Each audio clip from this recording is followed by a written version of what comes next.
When Daniel walked into his childhood home for Christmas, the tree was up, but the house was silent. The only sound? His grandmother's fork scraping a cold plate. Then she slid over a note that said, "Spent the $8,500. Took the cruise. She's yours now." What came next? They never saw coming. Daniel stepped out of the car, his breath visible in the cold winter air. He adjusted the scarf around his neck and smiled to himself. This year was going to be different. He had taken time off work, wrapped all the gifts himself, and even baked Grandma's favorite cookies. For once, he allowed himself to feel hopeful. As he approached the front door of his childhood home, a familiar warmth rose in his chest. The porch light was on. A string of blinking lights hung across the windows. Inside, the tree sparkled in its usual corner. It all looked great. But when he opened the door, silence. No laughter. No clinking dishes. No carols playing in the background. Just the soft creak of wood under his boots. He called out, "Hello? I'm home." Nothing. Then, from the kitchen, the faintest sound, the scraping of metal against porcelain. Daniel followed it. And there, at the table, sat Evelyn, his grandmother. Her back slightly hunched, her hands trembling as she speared a piece of cold ham onto her fork. No feast. Just leftovers. No family. Just her. She looked up slowly. Her eyes were tired, but they lit up when she saw him. "Daniel," she whispered. And then, silence again. In that moment, the tree's glow seemed colder. The house, emptier. His heart, heavier. Something was wrong. Terribly wrong. Daniel pulled out the chair beside his grandmother and sat down slowly, scanning her face. She didn't speak. Instead, with a trembling hand, she slid a folded piece of paper across the table toward him. He looked at her, confused. "What's this?" Still, she said nothing. Daniel opened the note. His eyes moved over each word, but it took a moment for the meaning to settle. "Spent your $8,500 loan on a cruise for the family. Couldn't bring her. Take care of Grandma." He blinked. Read it again. And again. No punctuation. No apology. Just cold, dry ink. The room began to spin, not fast, but slow, heavy. Like his body understood before his mind could. The $8,500. That was his money. Saved from months of skipped meals, double shifts, canceled plans. It was meant for the dental surgery he'd been putting off for years. The pain had gotten worse. But when Emily called, panicked about needing a loan to cover Christmas plans, he said yes. Of course he did. They said they'd pay him back. They always said that. He looked up at Evelyn. Her lips were pressed tightly. Her eyes brimming with something she refused to let fall. "They left 2 days ago," she whispered. "Didn't even ask me. Just packed and left. Said it was too cold for me on the boat." Daniel felt like someone had punched the air out of him. His own family, his parents, siblings, had taken his money. Lied to him. Left his grandmother behind like luggage. They hadn't even tried to call. They just left a note.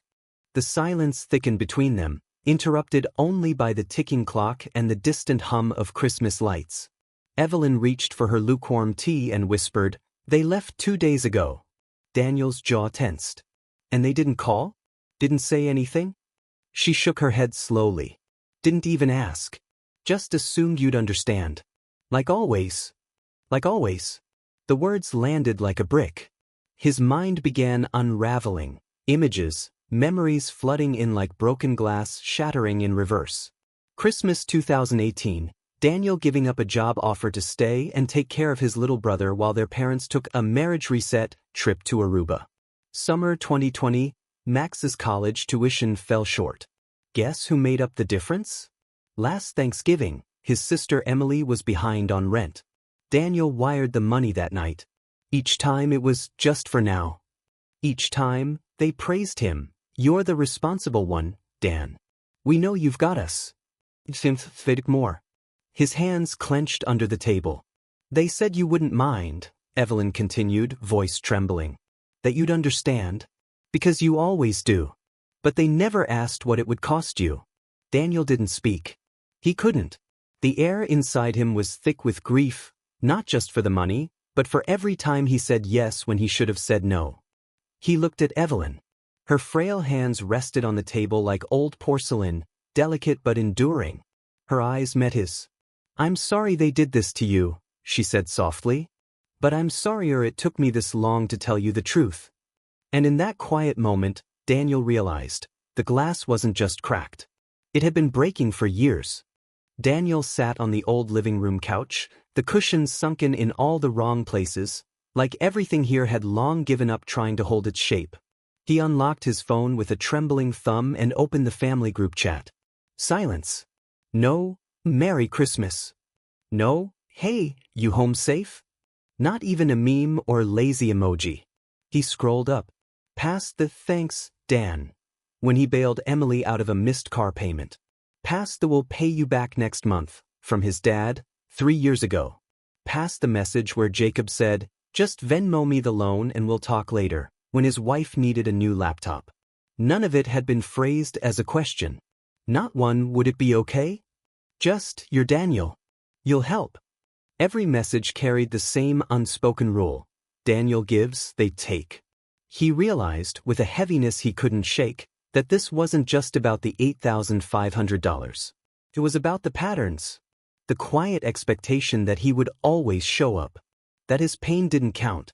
That his life, his dreams, his savings, his health, were all less important than keeping the family afloat.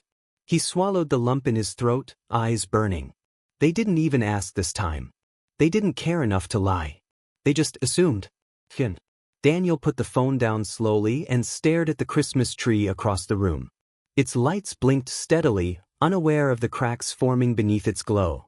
And in the dim warmth of that broken home, resentment didn't come like fire. It came like fog, slow, cold, and everywhere.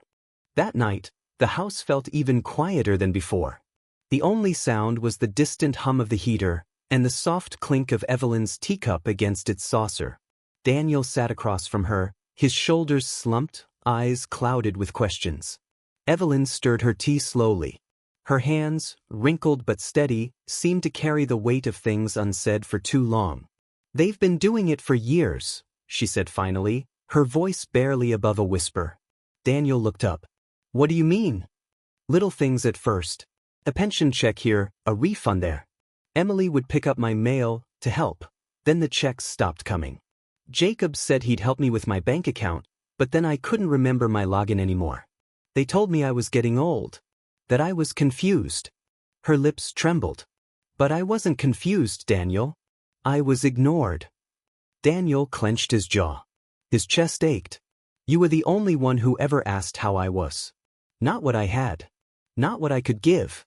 Just how I was." She reached across the table and placed her hand on his. It was cold and thin but firm. "I didn't tell you sooner because I didn't want to ruin what little family we had left." Daniel's eyes welled up. He didn't know what hurt more, that they'd stolen from her, or that she thought staying silent was the only way to be loved. He nodded slowly. "No more secrets," he whispered. Evelyn nodded back. "It's time we lay it all out," she said. "Every penny. Every lie." And under that dim kitchen light, something shifted, not in the house but in their hearts. The silence between them was no longer empty. It was the beginning of truth. The basement was cold. Not from the weather, but from time. Dust coated the cardboard boxes like frost.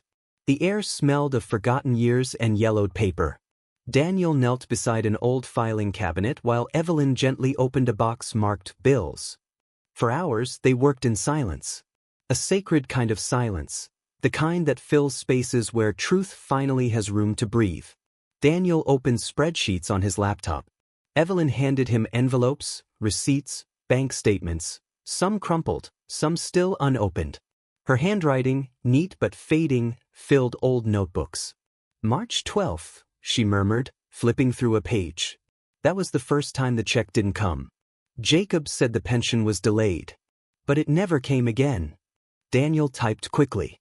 $1, $200. Marked as transferred. But not to your account. Evelyn nodded, biting her lip. They traced every missing dollar, one by one. A $500 loan Evelyn never saw again. A signature that wasn't hers. A gift that was taken, not given. There were names, dates, transactions. But there was something else, too, pain that had no number. Shame Evelyn had carried alone. And Daniel, slowly realizing just how deep the betrayal went, felt something heavy crack open inside him. He looked up from the laptop, his voice thick. They treated you like an account to drain. Evelyn didn't cry. She just sat straighter. They treated us both that way, she said. But not anymore. As the spreadsheet grew longer, the air in the basement seemed to shift, like the truth was rearranging the dust. Not just evidence, but clarity. And this time, they were writing the story themselves. The front door burst open mid-morning. Laughter spilled in before the people did. Rolling suitcases, loud chatter, the scent of airport perfume. The family was back, sun-kissed and carefree, as if nothing had happened. Daniel. Emily beamed, arms outstretched. You stayed? That's so sweet of you. Behind her, Jacob carried souvenirs. Their kids ran ahead, plastic sunglasses still on. No one mentioned Evelyn. No one asked how she was. Daniel stood in the hallway, still. Composed. Come in, he said evenly. Let's all sit for a minute. They gathered in the living room, amusement on their faces, expecting small talk, maybe a thank you. Evelyn sat in her armchair, silent, hands folded, eyes locked on her lap. The television screen lit up. Daniel picked up the remote. A spreadsheet appeared. Dates, names, dollar signs. A scanned image of Evelyn's signature, and another, clearly forged. The room fell quiet. What is this? Jacob asked, voice tight. Daniel didn't look at him.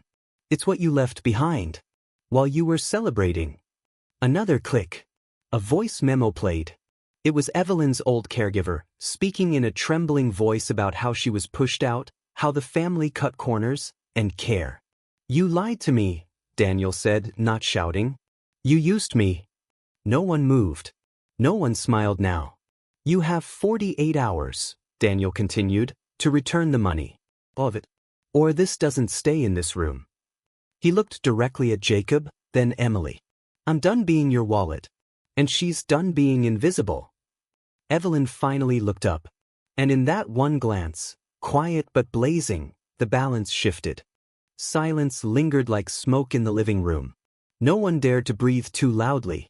Daniel stood tall, the screen behind him still glowing with cold, undeniable numbers. Every transaction was there, the dates they withdrew Evelyn's pension, the forged loans, the overlapping payments from Daniel's bank account. A pattern that could no longer be dismissed as a misunderstanding.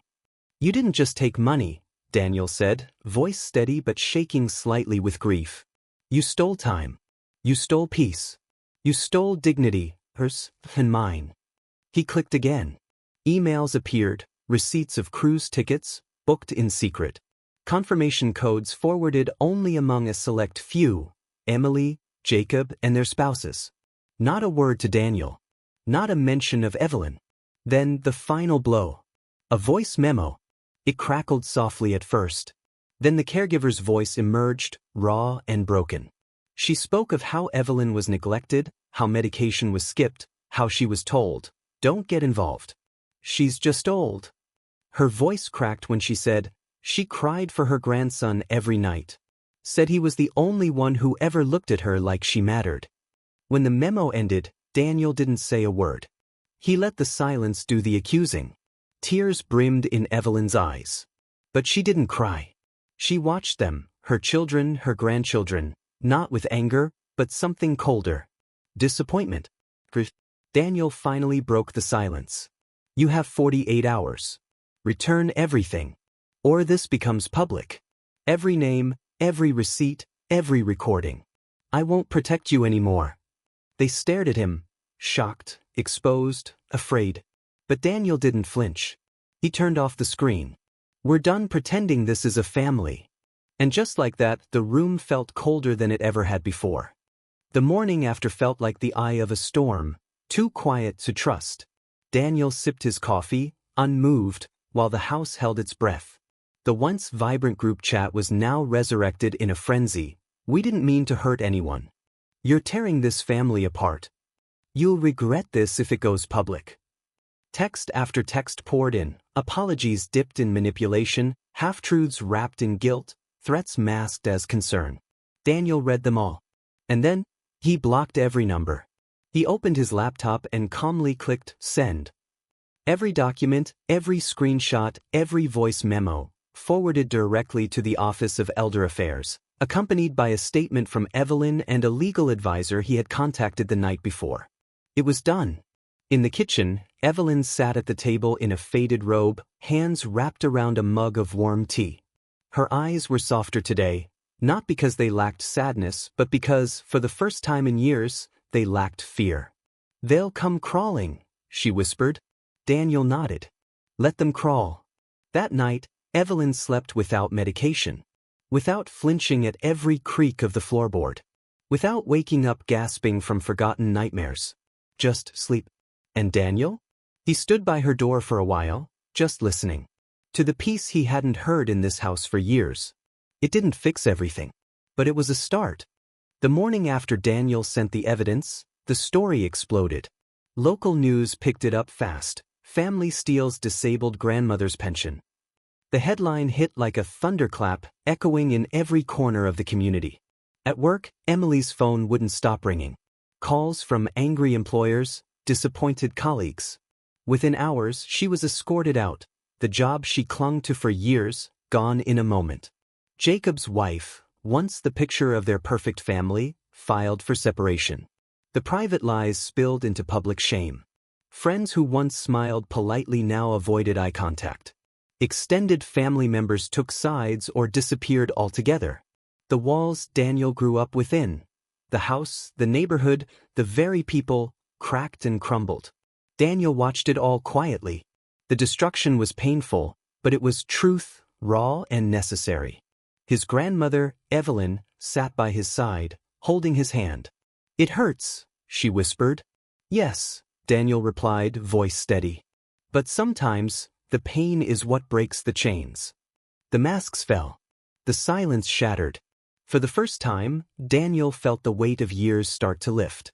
This exposure was not just about justice for money lost. It was about reclaiming dignity, respect, and peace. And it was just the beginning. The days that followed were quiet but powerful. One by one, the family members who had taken what wasn't theirs began to pay back. Evelyn watched as the money she'd lost trickled back into her account. Stolen pensions, misused loans, every dollar accounted for. She cried quietly, relief and disbelief washing over her. It was more than money. It was justice, respect, a recognition of her worth. Daniel finally booked the dental surgery he had postponed for years. When he came home after the procedure, Evelyn surprised him with a brand new lift chair, something she'd never dared ask for. "That's for you, Daniel. For all the times you lifted me, and for the times I couldn't lift myself," she said, her voice soft but steady. Daniel smiled. A real smile without the weight of guilt. He'd started a new job, one that paid fairly and gave him space to breathe, to live for himself. For the first time, he felt free. He wasn't just surviving anymore. He was healing. Together, they were rebuilding, not just the money, but the life they deserved. The scars from betrayal still lingered, but with every step forward, those wounds softened. It was a new beginning, one born from courage, truth, and the strength to reclaim what was theirs. Weeks passed. Life didn't suddenly become perfect, but it became quieter, kinder. One chilly afternoon, Daniel and Evelyn sat in a small corner booth at a cozy diner they used to visit when he was a kid. The windows fogged with warmth as snow gently dusted the streets outside. Evelyn was laughing, not the soft, polite kind of laugh she had mastered over the years, but a full, unguarded, belly-deep laugh. The kind that shook her shoulders and made her eyes shine. Daniel just watched her. That sound, that joy, it felt like winning something much bigger than any legal battle. It was healing. For the first time in years, he didn't feel like he was waiting for the other shoe to drop. There were no guilt-ridden texts. No passive-aggressive comments. No weight he had to carry alone. He was just here, present, cold. As they finished their coffee, a woman approached the table, hesitant but smiling. "Excuse me," she said softly, holding her phone. On it was the article, "Man exposes family who stole from elderly grandmother." You're them, right? I just wanted to say, thank you. For speaking up. For reminding people like me that we don't have to stay quiet. Daniel blinked, surprised. Then he nodded. Thank you, he replied, voice warm. That means more than you know. The woman squeezed Evelyn's hand before walking away. And in that moment, Daniel realized something powerful. He didn't just win back $8,500. He didn't just protect his grandmother. He didn't just confront a toxic family system. He got himself back. His peace. His dignity. His voice. The quiet victory wasn't in the courtroom, or the money, or the headlines. It was in this diner. In his grandmother's laughter. In the silence that no longer hurt, but healed. Family doesn't mean loyalty without accountability.